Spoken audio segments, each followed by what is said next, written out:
Today's topic given to me is Constitutional Compass, Indian National Congress enduring commitment to democratic India. This is right. And this is the soul of Constitution. The Constitution of India is splendid and priceless heritage of every citizen of the country. We all know that it has been achieved as the result of long and continuous struggle, sacrifices, suffering of countless freedom fighters, martyrs, and patriots of India under the leadership of Indian National Congress. They suffered, they died, so that the people of India could live in dignity. Our Constitution is supreme in dignity, sacrosanct in fundamental law of the country, which determines the direction of the country's rebuilding and progress through directive principle of state policies. It represents in spirit of modern India and world order, which is in favor of democracy, scientific temper, equality, and fraternity. It also guides the policy makers of the country so that the dream of our freedom fighters, according to the values of the principle of inclusive governance established and cherished by them, the constitutional of promises and provisions seek to fulfill hopes and aspirations of citizens with their participation and consent. Our Constitution gives us pride of being largest democracy in the world. It has given the proud status of citizen of sovereign India from subjects of British Empire. We may legitimately pride in the historical fact that about 85% members of the Constituent Assembly were members of Indian National Congress, who understood and felt unspeakable laws which freedom fighters, martyrs have undergone during freedom struggle and became acutely aware of the ground realities of the country and aspirations and expectations of a free country. In a sense, the philosophy of our Constitution is the basic ideology of Indian National Congress. This fact has been acknowledged by Dr. Ambedkar, who said, Congress party is therefore entitled to all credit for the smooth sailing of draft constitution in the assembly. And here I may mention that my father was also member of Constituent Assembly. He is the signatory of Constituent Assembly, and he was great freedom fighter also. So I feel proud of it. For Indian National Congress, I may rightly say that it is not only a political party, it is a movement, a voice of voiceless. I say, so its unflinching commitment to the values of Indian ancient culture, democracy, equality, social justice, fragility, and welfare of the downtrodden millions of India. The Constitution of India is an enclosure dynamic document which embodies the soul and seek to translate the spirit of India, idea of India into reality. It has drawn upon extensively on the diversity, vastness, culture, history, sublime values of its ancient civilization, its present realities, and bright future. In short, the objection of the resolution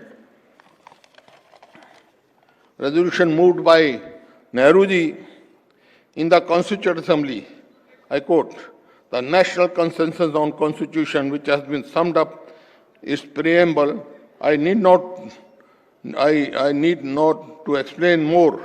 As you all know, in brief, constitutional laws make through constitutional promises, procedures, provisions, processes, conventions, trading laid a strong foundation of civic or constitutional nationalism based on principle of democracy, secularism, socialism, freedom, fundamental rights, and fraternity. In this view, the sovereign repulsive of all people to be Indian first, Indian last, and nothing else but Indians.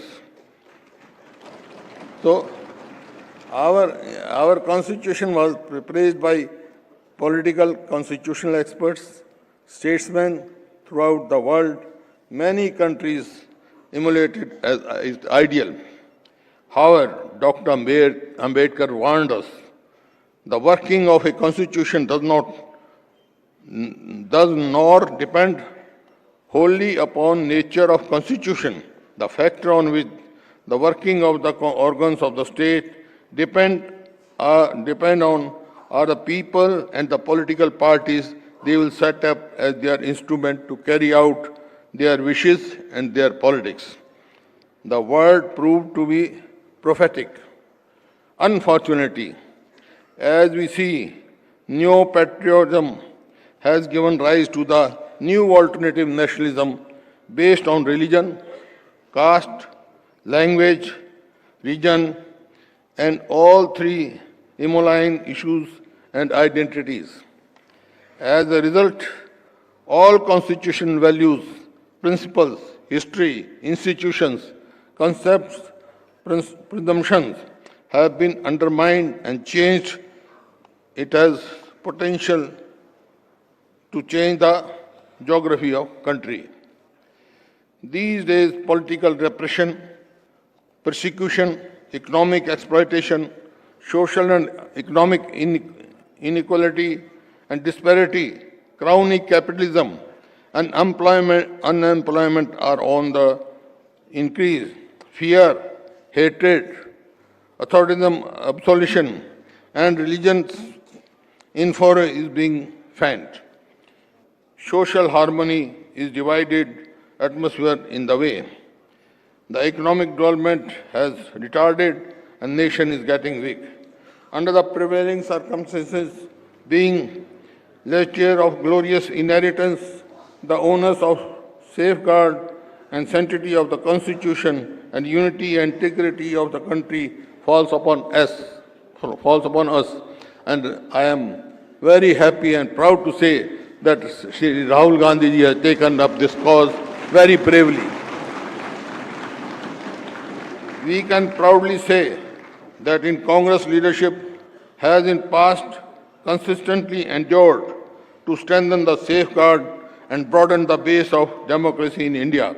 Provision of universal adult franchise, lowering the age of voting from 21 to 18, anti-defection law, Panchayat Nagar Palika Act, etc. are some important steps in this direction. This shows the Congress party enduring the commitment of democracy in India.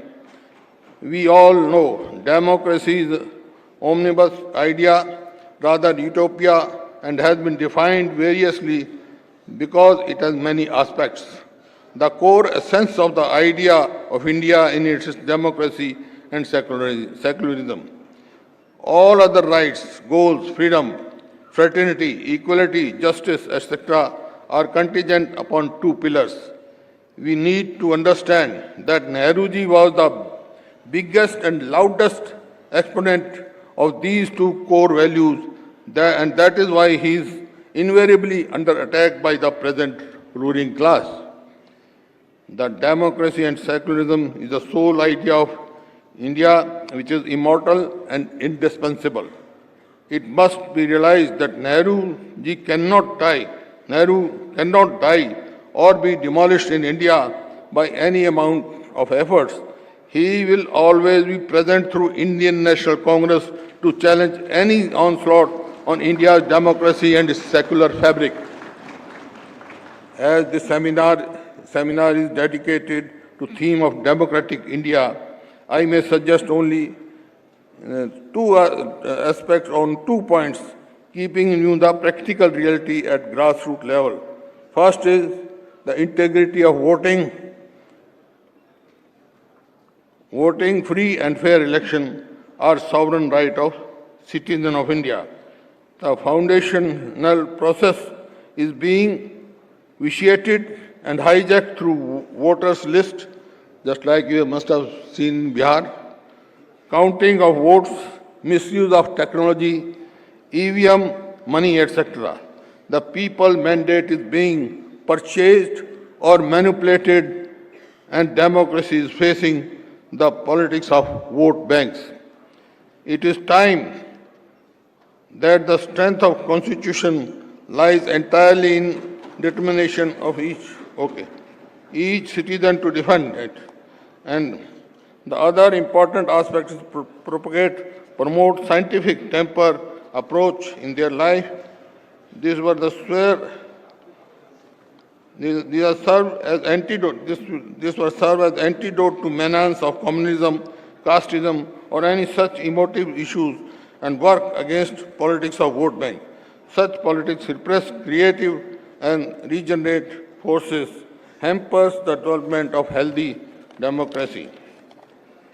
I may also mention that the Constitution of India also enjoins upon all citizens moral obligation, fundamental duties which include develop scientific temper and humility pressures, the composite culture of the country, and to abide by the Constitution. So let us generate a debate over this issue in the society.